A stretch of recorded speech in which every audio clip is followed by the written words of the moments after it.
지난 주일 우림과 둠밈에 대하여 설교 중에 언급했습니다. 다윗이 항상 하나님의 뜻을 구하며 살았다는 이야기였습니다. 그의 곁에는 제사장 아비아달이 동행했으며 적을 치러 갈 때라든지 달아나야 할지 등을 결정할 때 다윗은 제사장을 통해서 하나님의 뜻을 구했습니다. 그때 제사장은 우림과 둠밈으로 하나님의 뜻을 구했습니다. 우림과 둠밈이 어떤 모양이었는지에 대해서는 대부분 두 개의 다른 모양의 돌이었을 것이라는 견해가 많습니다. 아마 흰 돌과 검은 돌을 주머니에 넣고 양자택일의 질문으로 하나님의 뜻을 구한 것으로 보입니다. 예를 들어 이번 싸움에서 공격할까요? 라는 질문에 대하여 긍정의 대답이면 흰 돌이, 부정의 대답이면 검은 돌이 하나님의 응답이라고 여기는 방식이 아니었을까 생각해봅니다. 다윗은 결정장애가 있는 사람처럼 우림과 둠밈을 사용하지는 않았습니다. 그는 정말 중요한 일들에 대하여 제한적으로 하나님의 뜻을 구했습니다. 그러나 그가 사울 왕을 죽일 수 있는 기회가 왔을 때 부하들의 의견을 거슬러 왕에게 손을 대지 않았습니다. 그는 자기 스스로 판단하여 결정했습니다. 그 외에도 다윗의 결정이 성경에는 자세히 기록되어 있습니다. 그 중에는 실패로 끝난 결정도 있고 성공적이며 모범적인 결정도 있습니다. 다윗은 자기 주변에서 하나님의 뜻을 전하는 선지자들의 의견도 존중했습니다. 예언자 나단은 그에게 하나님의 뜻을 받아 전했습니다. 예언자 갓은 다윗이 하나님의 의도를 거슬러 인구조사를 실시했을 때 하나님의 뜻을 전하여 다윗을 도왔습니다. 이처럼 다윗의 삶에서 하나님의 뜻을 구하고 인생의 중요한 선택을 하는 이야기는 다양한 모습으로 나타납니다. 그럼에도 불구하고 전반적으로 그가 하나님 앞에서 모범적인 인물로 소개되는 이유는 아마 이스라엘을 든든하게 세웠기 때문일 것이며 또한 양심에 따라 정직하게 살고자 노력했기 때문일 것입니다. 저는 이 중에서 다윗시대뿐 아니라 구약 성경에 자주 사용되는 우림과 둠밈에 대해서 생각해봅니다. 사실 그것은 고대의 종교적 전통이며 방식이었습니다. 고대의 종교 행위에는 제사가 가장 두드러집니다.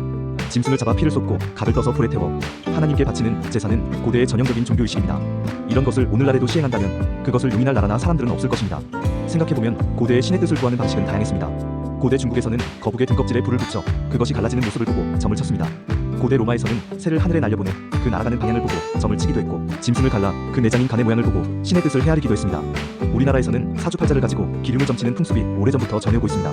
이처럼 미래의 일이나 중요한 결정을 할 때 사람들은 가장 좋은 선택을 하기 위해서 신의 뜻을 구했습니다. 그 방식은 제비뽑기처럼 단순한 것에서부터 복잡한 계산이 필요한 것도 있습니다. 하지만 인간의 의식이 발전하면서 종교도 점점 발전했습니다. 피의 제사 대신에 경전을 연구하는 종교로 발전하고 하나님의 뜻을 구하는 의식들은 점차 사라지고 공동체 안에서 의견을 모아 결정하는 민주적 방식이 더 많이 사용되었습니다. 신약 성경에서 예수님의 사도인 가룟 유다가 죽은 후에 그를 대신할 사도를 충원할 때 교회는 기도를 드린 후에 사람들의 추천을 받아서 두 사람을 세워 제비를 뽑아 결정했습니다. 이런 방식은 비교적 발전된 형태라고 할 수 있습니다. 사도 바울이 전도 여행을 할 때 드로아에서 꿈의 환상을 보았는데 바울의 전도단은 그 꿈을 놓고 함께 의견을 모아 전도의 방향을 결정했습니다. 그들은 사도 바울의 꿈과 환상이 하나님의 부르심임을 인정했습니다. 여기서 사용된 동사 신비바조는 함께 발을 맞추어 가다는 의미로서 2인 삼각처럼 마음을 맞추는 모습으로 서로 의논하여 결론을 내었음을 보여줍니다.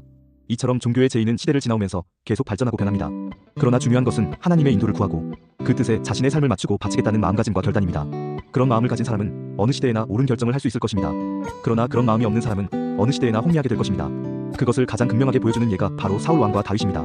다윗에게 우림과 둠밈은 50%의 빠진코가 아니라 하나님의 뜻을 따르려는 자신의 결단을 돕는 도구였습니다.